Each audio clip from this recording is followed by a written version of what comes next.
everyone, and welcome back to Ghostpia. This is the 4th episode, so if you haven't seen the other ones already, go ahead and watch those to get caught up with the story. Last episode, we talked about building a car with our friends.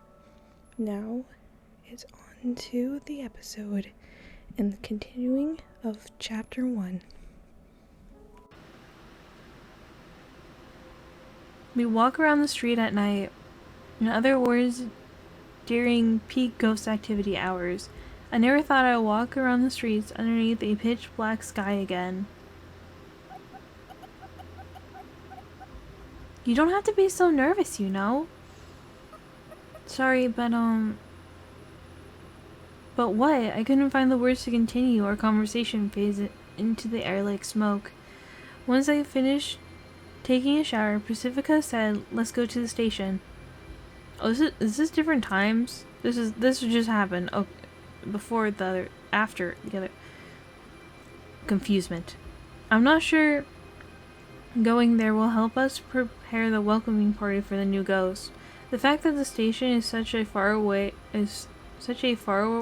away from my home doesn't help my enthusiasm either. My worst fear is turning out to be accurate. Even ghosts can come across getting out of the way when they see us, or rather when they see me. It's clearly not out of kindness nor respect.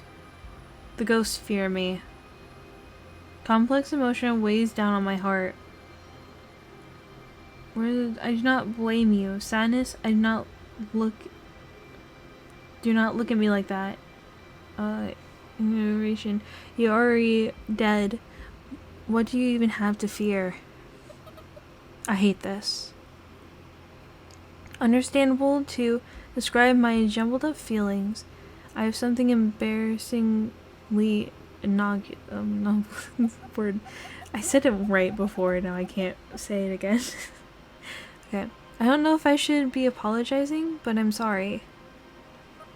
No, I was blaming you or anything, Pacifica. Though Pacifica smiles, her eyes narrow. A sign that I haven't cleared up the misunderstanding. I curse my poor language skills. Ooh. This looks different from what it looked like before. Can you hold my bag? I nod absent-mindedly and take Pacifica's handbag. The station's pretty big. It must have been an enormous building in its heyday, but it's hard to imagine what it used to look like now that it's an abandoned wreck. Most of the lights are broken and is incredibly dark inside. It's not impossible to walk here if you try hard. It's not impossible to walk here if you try hard enough, but it makes me wish I had light. A few lights that remain intact are enough to hindrance your eyes can't adjust to the darkness, so anything that's in the shadows is completely dark. Pacifica strikes a match and lights an old-fashioned lamp. Pacifica's rich enough to buy high LED lights or expensive high-powered variable lights, or at least I think she is, but for some reason she's using a lamp. She has always been like that. I don't remember. I feel like there's a memory like that locked away somewhere in my brain. It feels odd, but it doesn't matter. The station appears to be a terminal. At least it's a conclusion I've come to, seeing all the railroad tracks only come from one direction. It seems kind of fitting for a ghost town to be a dead end. At least that's what I think. I follow behind Pacifica from the front entrance to the platforms.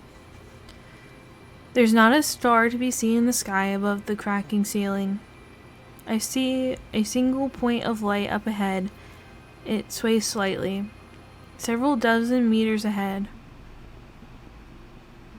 There stands a young red-headed girl. Yes, she looks nothing but young. Her name is Anya, the ghost who I used to be friends with. Just as much as with Pacifica. Sorry for the wait.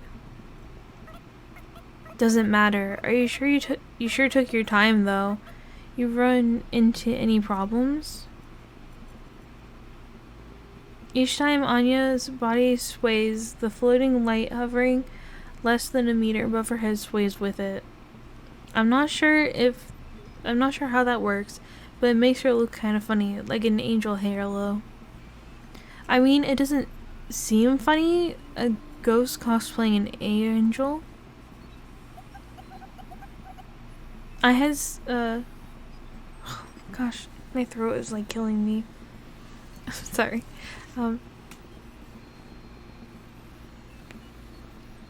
Take a shower. Oh, I see. I stay silent. I decide not to say anything unless spoken to. Long time no see. Yes, I guess so. Looks like I win this time. Whatever, but, it's not like I wanted to win anyways. And I didn't want to lose Alistair. Anister? Anister just doesn't sound right. The two of them exchange a playful banter, but Anya's face looks a little stiff since I'm here. These two are my only real connection to the town. Judging from what they said, I guess the two of them have been riddling who can drag me out of my room first. But I'm not enough of an idiot that I say something like, "Don't use me as a pawn in your games, you two." It's necessary to just accept these sort of things if you want to receive interpersonal relationships that have regained significance over the years or even longer. Okay, Sayoko. Let's head to the garbage dump. Why the garbage dump? I wanted to ask, but instead I stay silent. I don't want to disappoint them. Despite the things I say, I dream of reviving our friendship. Okay, let's go. A slight shadow seems to cast itself over Anya's face when I say that. It's a little frightening. Well, I didn't read that line. I was looking at something else. Did I do something wrong? I guess there's no dwelling on it. Alrighty. Anya claps her hands twice and the floating light above her head changes from an angelic halo to a shining sun. It's so bright it makes me squint. It's so bright. Maybe a little too bright. This thing is a cheap model, so it only got 2 brightness levels, but I figured this should be plenty for picking up garbage. That's true. Good job. You're a real engineering avicentor. I think, I don't know. I do not mind being an engineering the longer I'm reading this, my brain is just going, what is words? What is English? What is reading? I don't know. Okay, but why do you think just shopping around at stores? Don't you have money? Isn't it obvious? Huh? Well, I guess. Anya shrugs as Pacifica starts walking ahead. Once my eyelids adjust to the light, I follow behind. So does Anya. We don't make any eye contact, but you could say we're on the same wavelength. Whenever Anya moves, her miniature sun sways, causing the shadows cast by any rubble, sign, and pillars to stretch and shrink. Let me explain from the beginning. And the needle on the compass points north. I know. Wow, you really know your stuff. Anastasia? Don't call me Anastasia. But that's what Anya is short for, isn't it?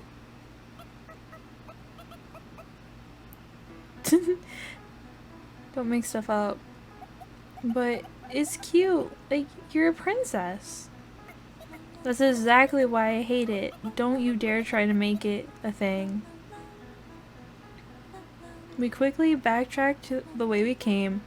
Thanks to the intense light, it's much easier this time. It's still practically black outside the station. I get a little dizzy thinking about how long the night is. Anya claps her hands twice and the light fades. The light mechanical cord plops to the ground. What a convenient little thing. Probably too expensive for me to afford though. Then again, I guess I can't afford anything since I don't have a job. Apparently, the new girl's being interrogated at the church. Yeah, I know. That's all we know. I think that even after she gets released, her with the church will still remain silent. And if we go shopping for her, it may sour our shop's reputation with the church. Oh. Maybe it's different with your shop, but things could get complicated with other shops due to the church's strong influence on the economy. It's important that we care for the new girl, but we shouldn't cause trouble for other people either, right? Pacifica breaks into a smile. I like this smile way more than the foolish forced smile that she makes sometimes. Who cares? Rude!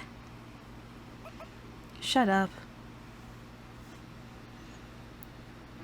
As those two talk, we eventually reach the garbage dump. It's near the station, so it doesn't take long. Now that I know the garbage dump was our destination, I guess it makes sense to why we meet up at the empty station. It's a perfect meeting place for outcasts like me. It's easy to think when you don't talk. Isn't that right, Sayako? Huh? I was just saying that it's been years since we've walked around like this. I suppose so.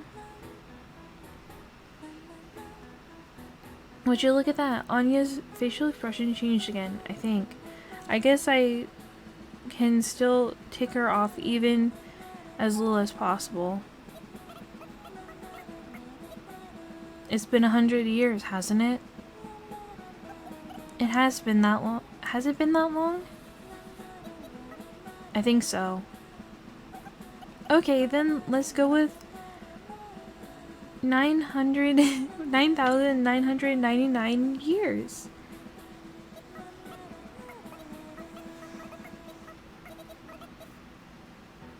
I don't get why that something has gotten so popular, but I don't think I like it one bit. This conversation is reassuring in two ways. First, it's reassuring to know that my presence doesn't immediately ruin the mood. Second, it's reassuring to know that I'm not the only one who lacks sense of time. Now that I think about it, I don't think I've ever heard anyone else talk about it, but maybe it's just I don't remember. My memory is pretty much a beige puddle in the back of my soul. Skull, not soul. Maybe it's because it's just common knowledge. Maybe I've forgotten what common knowledge is. Sayako? Yes? Pacifica's voice snaps my onward focused conscious back to reality. When I snap back, there's a tall chain link fence standing before us. Part of it is made to open up like a door. The entrance of the garbage dump. It doesn't look like it's locked, so it's easy to get inside. It's not like this place is off limits or anything, right? Nah, garbage collection is something exclusive to merchants or something. The boss and I come here for parts sometimes too. Huh, really? Have you been here, Sayako? I come here occasionally. The garbage dump is the alpha and omega of this town. The garbage you come, and the garbage you shall return. It's almost like the opposite functionality of a real garbage dump. Ghosts can't move more than what they need.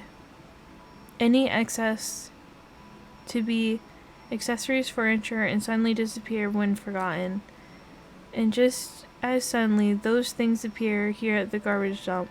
That's why this place might not actually be a real garbage dump. The same thing with ghosts. We just happen to call them that, but nobody knows that what they really are, but still exist regardless. Whoa, this is hard to find footing here. Get organized. That tall order for a garbage dump. Anya turns her light on again, and we carefully trudge over the piles of garbage. Garbage tends to end up in clumps of related items, so with that information in mind, we look for a conscious party goods like streamers or colored paper. I find some sort of canned fish at my feet, so I pick it up and put it in my pocket. The can has the same spot and design as the biscuits I just ate, so maybe they're from the same manufacturer. That's right, even food is a part of the cycle. Everything, and I mean everything, circles back through the garbage dump. The can of biscuits we just ate were probably back here too. Biscuits and all.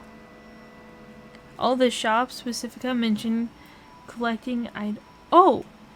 Whoa! I never moved the mouse around. I didn't know I could do stuff.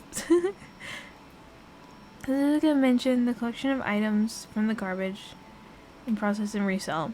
Ghosts rummaging through the garbage dump live the modest lives based on their needs. Just as always, probably how we'll always too. You could say that for ghosts, this place is a bountiful ocean. I suppose that might be why it's relaxing to come here. Okay. Here you can find anything as long as it's not living. It feels like I've heard something like that somewhere before, but who was it that said it again?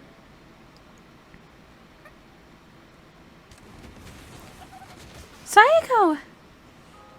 Oh, she fell. I heard the clanking of metal as my body starts to feel like it's floating in air. Though in reality, it all happened is a pile of garbage gave way and I lost my footing.